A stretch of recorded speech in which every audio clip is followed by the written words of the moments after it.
It is kind of cool that it's guys. I have all girls, all daughters. I will tell you, and I talk about this sometimes on stage.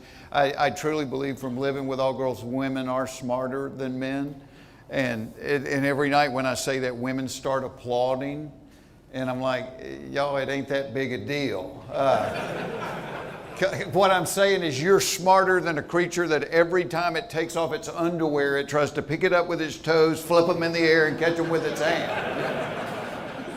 You're smarter than that. But, you know, I was one that I'd give you a fact of life. You can have a wife with long, beautiful hair, or you can be on time.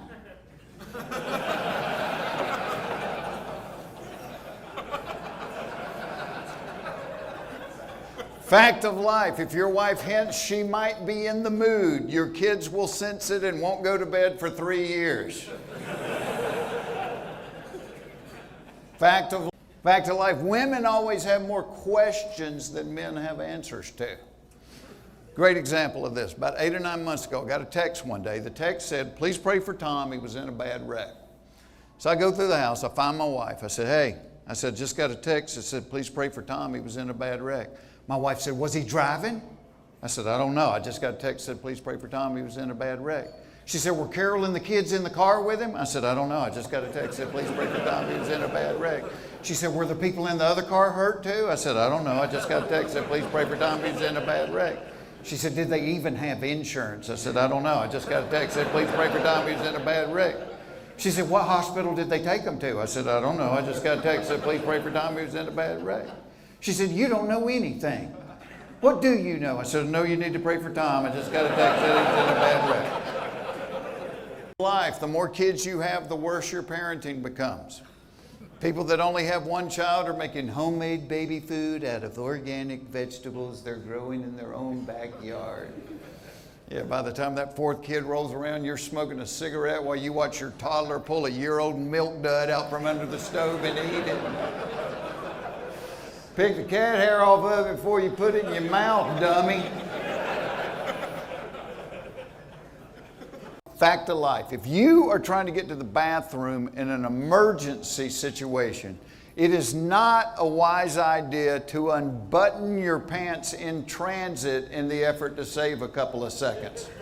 Because the muscles that guard the floodgates will interpret the unbuttoning as the signal to abandon their post, and the 2 seconds you save on the button are nullified by the hour and a half you spend mopping and doing laundry. Wish somebody had told me that. Fact of life, the Tyrannosaurus Rex was the meanest of all the dinosaurs because his arms were too short to reach his wiener.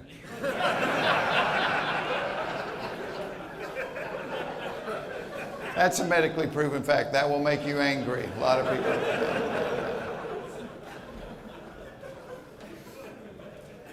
Fact of life, flying on an airplane makes you gassy. Nobody ever talks about this. Nobody acknowledges this. No, we just take our little roll-around suitcase and walk to baggage claim, popping them off like a trail horse.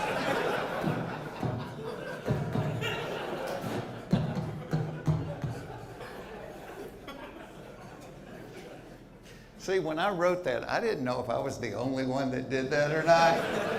And every night it's like, oh, there's other people farting on the way to baggage claim. On it, that would have been the shortest show in the history of television. I'm not like Alex Trebek. I don't know any of that crap. We had a lady on one night. It was like a second grade grammar question. It was something about an antonym, and she goes, oh, I remember there were homonyms and synonyms and antonyms. She goes, I can't remember the difference in them. Can you use it in a sentence? My antonym came over for Christmas dinner.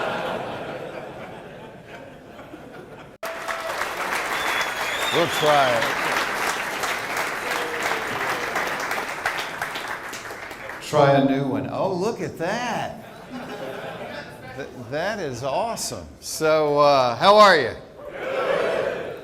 I cannot believe that all you guys would show up here tonight to listen to me, because I am 2 decisions from drywalling.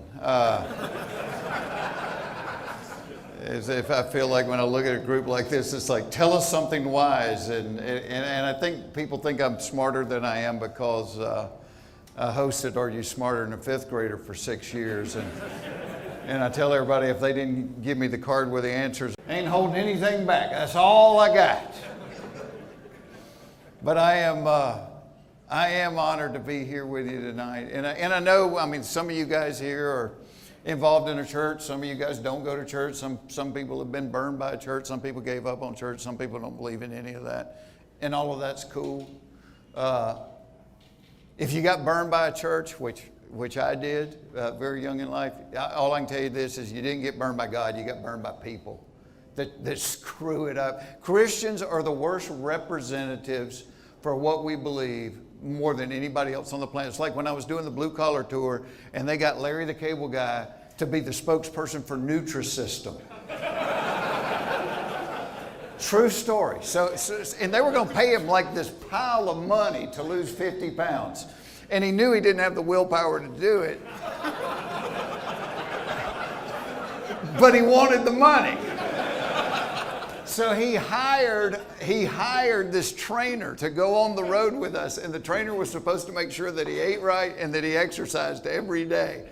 And Larry would come in my dressing room and go, hey dude, I heard there's pizza in the green room. Can you go talk to my trainer for about 15 minutes and distract him? And I'm like, you're paying the guy to make sure you eat right, and now you want me to distract him so you can go eat pizza. But Christians are terrible at that. And I'll get you to, yes, he beat you by like that. It was so close. I'm curious, so it sounds, frankly, you've always kind of got to be on, especially with the role, and you're always on the show. And I feel like a lot of guys here also always have to kind of be on, and think they have to be on. What are ways, have you ever, first off, kind of fallen to fall into the mold of the comedian? And what are ways that you haven't? Kind of stay true to yourself? It's a good question about being on. I mean, because I think as guys, we create, it's very hard for us to be authentic because we create this work guy and this hangout guy. I mean, for me, one of the things I learned about myself, it's like in the mid-90s, I had a sitcom and we filmed between Seinfeld and Roseanne. And at the time, Roseanne, well, they were either number 1 and number 2. Sometimes it was Seinfeld, sometimes it was Roseanne. But at the time, Roseanne was making $1 million an episode, which was $1 million every 5 days. And the world will tell you, world lies to you about everything. World will tell you, hey, fame and money are the things that are going to make you happy. Well, here was a woman that had the number 1 TV show and was making $1 million every 5 days, and she was absolutely miserable. In the parking lots, throwing things at people, screaming at people, getting mad and going home. And so for me, I was like, well, the world lied to me. The world lied. And I'm so glad I got to see this. And I thought, you know what? I'm not going to live there. I didn't like doing a sitcom, but so when NBC invited us not to return for the fall schedule, it was kind of freeing to me because I knew where I could be more authentic and I didn't have to be that pretend guy. So I moved my family back here. I was like, I like being a comic because I can say what I want to say in the way I want to say it, not have to read somebody else's words. But I think it's really personal. I was always creative. I went to Georgia Tech. I shouldn't have. I just had no money. And I had to go to the closest school to home. But I didn't have that mind of an engineer. I was a storyteller. I wrote and things. I should have gone, and done that. And so I was frustrated. I had a good job, but it wasn't, if God created all of us, that wasn't the thing He created me to do. And so my wife was the only person telling me, you got all this stuff bottled up in you. If you don't do something creative, you're going to lose your mind. So I quit my job at IBM, which was crazy. Nobody does that. I can still remember sitting in my mom's kitchen and my mom looking at me and my mom said, are you on the dope? Not dope, the dope, whatever the dope was. And I'm like, no, ma'am, I want to be a comic. I think I can do it. And she's like, we can get you help. And I'm like, no. 5 years later, I was on Johnny Carson. Same mom is going, you wasted all those years at IBM. Whatever. But I went back from, so you're asking when I was 27 years old, I found the little pocket calendar because I used to write every date down and what I got paid for it. So at 27, I did 406 shows and I made $8,300. And we somehow lived on that for the year, $8,300. So she married me for the money, is obvious. And we were happy as clams. We had no money, but, you know, and I didn't ever think that I would make it. I just knew I liked doing this. And the fact, you know, most comics only get to do it for a few years, and then most people get into stand-up because it's a way to get into TV or movies, and then when they do TV or movies, they don't do stand-up anymore. I just always loved stand-up. My goal was to be on Johnny Carson. That's all I wanted to do. And I remember the first time I was on Johnny, coming home, laying in the bed and going, hell, I have no plan. That was it, you know.